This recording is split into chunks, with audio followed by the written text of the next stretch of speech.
मध्य प्रदेश कांग्रेस भले ही गुटबाजी खत्म करने के दावे करती हो, लेकिन तस्वीर एक ऐसी सामने आई है जो इसके ठीक उलट इशारे करती है।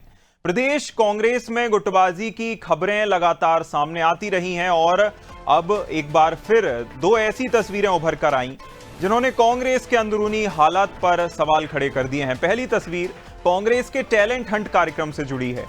इस कार्यक्रम के लिए बनाई गई कमेटी को लेकर पहले ही विवाद की स्थिति बन गई थी और गुटबाजी की अटकलें लगाई जा रही थी। ये अटकलें उस समय सच साबित होती दिखी जब प्रदेश कांग्रेस मीडिया विभाग के अध्यक्ष मुकेश नायक ने अपने पद से इस्तीफा दे दिया। हालांकि पीसीसी चीफ जीतू पटवारी ने मुकेश नायक का इस्तीफा अस्वीकार किया है। वहीं कांग्रेस की दूसरी तस्वीर भी सियासी हलकों में खूब चर्चाएं बटोर रही है। कांग्रेस के वरिष्ठ नेता दिग्विजय सिंह ने सोशल मीडिया पर पीएम मोदी की एक पुरानी तस्वीर साझा की, जिसमें मोदी के लालकृष्ण आडवाणी के पैरों के पास बैठे हुए नजर आते हुए तस्वीर है। और इस तस्वीर के साथ दिग्विजय सिंह ने लिखा कि आरएसएस का जमीनी स्वयंसेवक और बीजेपी का जमीनी कार्यकर्ता नीचे बैठकर सीएम और पीएम बना। ये संगठन की शक्ति है। इस पोस्ट के बाद राजनीतिक गलियारों में चर्चाओं का दौर तेज हो गया है। सवाल उठ रहे हैं कि क्या दिग्विजय सिंह इस पोस्ट के जरिए कांग्रेस नेतृत्व को अप्रत्यक्ष रूप से आईना दिखा रहे हैं।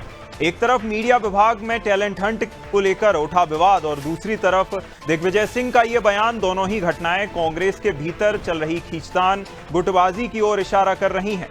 वहीं बीजेपी ने इस पर तंज भी कसा। आपको गलतफहमी है, मैंने तारीफ की है संगठन की। मैं आरएसएस और मोदी जी का घोर विरोधी हूँ। देखिए, कांग्रेस कभी सृजन का काम नहीं करती, कांग्रेस केवल विध्वंस का काम करती है।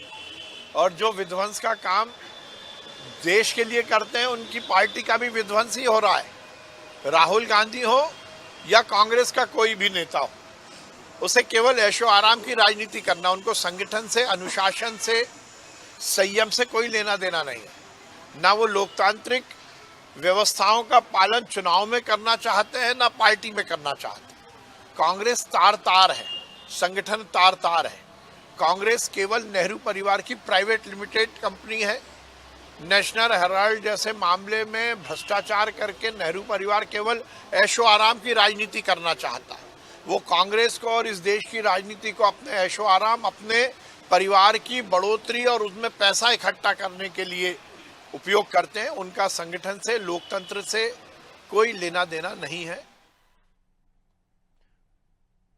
और इन दोनों ही तस्वीरों के संदेशों को टटोलेंगे। हमारे साथ ज्यादा जानकारी के लिए ब्यूरो हेड ब्रजेश चौकसे जी जुड़ गए हैं। ब्रजेश जी, देखिए, दोनों ही तस्वीरें अपने आप में काफी बड़े मैसेजेस जो है बयां करती हैं।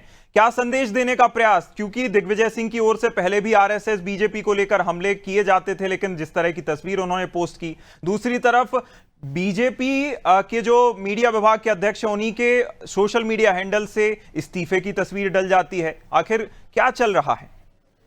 निश्चित तौर पर देखें हम कि जो तस्वीर दिखाई गई है, जो पोस्ट की है दिग्विजय सिंह ने, वो कई मायने में हम कह सकते हैं कि एक तीर से दो निशाने साधे हैं। उन्होंने अपने संगठन को भी एक तरह से आईना दिखा दिया, ये कहकर कि देखिए, आपको आरएसएस और बीजेपी से सीखना चाहिए। वो पहला मौका नहीं है कि दिग्विजय सिंह ये आरएसएस की तारीफ कर रहा हूँ। वो आरएसएस के संगठन की जो क्षमता है, उसकी शक्ति है, उसकी समय समय पर तारीफ करते रहे हैं, बीजेपी के संगठन की, आरएसएस के संगठन की। और उन्होंने सफाई भी दी है कि वो सिर्फ संगठन की तारीफ कर रहे हैं, उनके संगठन कौशल की तारीफ कर रहे हैं, चाहे वो बीजेपी की हो चाहे आरएसएस की हो।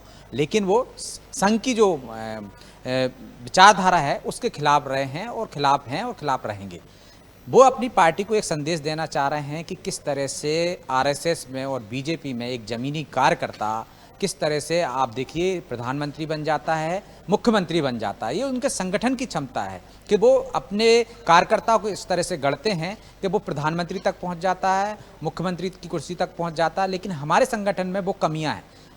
वैसे ही जैसे हम देखते हैं कि युद्ध कौशल की बात करते हैं, तो अपने विरोधियों से सीखने की ज़रूरत है कि रणनीति कैसी है उनकी, वो किस तरह से अभ्यासरत हैं, किस तरह से वो जमीनी उनकी जमावट है, और उनका कौशल क्या है, उनकी कमियां क्या हैं। वैसे ही राजनीति में अपने विरोधियों से सीखना चाहिए। दिग्विजय सिंह वही सीख देने की कोशिश कर रहे हैं कि यदि हमें बीजेपी से मुकाबला करना है, उससे आगे निकलना है, उससे परास्त करना है, तो निश्चित तौर पर उसकी कमियां भी हमें देखना होंगी, उसकी अच्छाइयां भी हमको देखनी होंगी कि वो संगठन इतना मजबूत क्यों है, उसके नेता इतने मजबूत कैसे हो रहे हैं, उभर कर कैसे आ रहे हैं जमीन से, क्यों हम में वो कमियां हैं। तो वो कमियां दूर करना पड़ेंगी, तब तो बीजेपी से मुकाबला कर पाएंगे और सत्ता में आ पाएंगे। वही ये संदेश उन्होंने देने की कोशिश की है राहुल गांधी को, प्रियंका गांधी को और खरगे को। उन्होंने बाकायदा उनको टैग किया है कि आप देख लीजिए बीजेपी में किस तरह से काम होता है और हमारे यहाँ क्या काम होता है। पार्टी में संगठन सृजन की एक कवायद चल रही है जो राहुल गांधी के निर्देश पर चल रही है। हमने देखा है कि हाल ही में उसकी एक बैठक हुई थी जिसमें दिग्विजय सिंह ने भी प्रेजेंटेशन दिया था कि किस तरह से संगठन को मजबूत किया जा सके।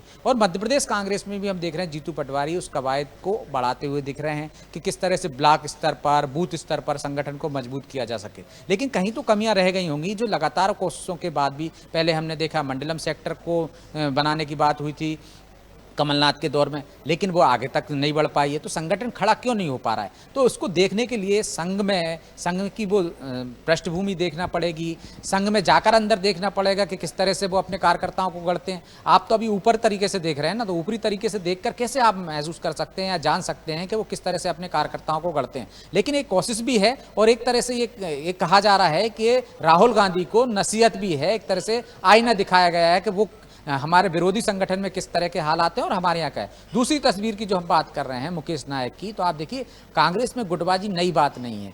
कांग्रेस में लगातार गुटबाजी होती रही है, एक तरह से पीढ़ी परिवर्तन हुआ, इसके बाद भी हम देख रहे हैं कि नई पीढ़ी में भी वही गुटबाजी के आसार हैं। मुकेश नायक पहले जिस तरह से हमने देखा टैलेंट हंट के लिए कमेटी बनी थी, उसमें मुकेश नायक को शामिल नहीं किया गया था। उन्होंने कहा था कि मैंने ही अभय दुबे का नाम दिया है, लेकिन बाद में फिर वो एक नई कमेटी बना देते हैं जिसको स्वीकार नहीं किया जाता, तो नाराजगी से इस्तीफा दे देते हैं। तो कांग्रेस में कहीं ना कहीं कोई संतुष्ट नहीं है या समन्वय की कमी है, तालमेल नहीं है। गुटबाजी इस तरह से हावी है कि पहले जो गुटबाजी हुआ करती थी वो उसका जो नासूर है वो बन चुका है, मतलब हटने का नाम नहीं ले रहा है, वो खत्म होने का नाम नहीं ले रहा है। जिस तरह से हम देख रहे हैं कि जीतू पटवारी में और अब नेता प्रतिपक्ष में गुटबाजी है, जो दूसरी पीढ़ी आई उसमें भी गुटबाजी देखने को मिल रही है। तो एक आलाकमान को सोचना होगा कि कांग्रेस को मजबूत करने के लिए जो गुटबाजी को दूर करना होगा, जो विरोधी संगठन है उनसे सीख लेकर अपने संगठन को मजबूत करना होगा, तब कहीं जाकर उसका भला हो पाएगा। जी बिल्कुल, हालिया घटनाक्रम पर ध्यान देने की तो बहुत ज्यादा जरूरत है कांग्रेस को, नहीं तो जिस तरह का इस्तीफा निकलकर सामने आया था, देखना होगा कि आगे कांग्रेस इसे कैसे डैमेज कंट्रोल के तौर पर लेती है। तमाम जानकारी के लिए बहुत शुक्रिया ब्रजेश जी।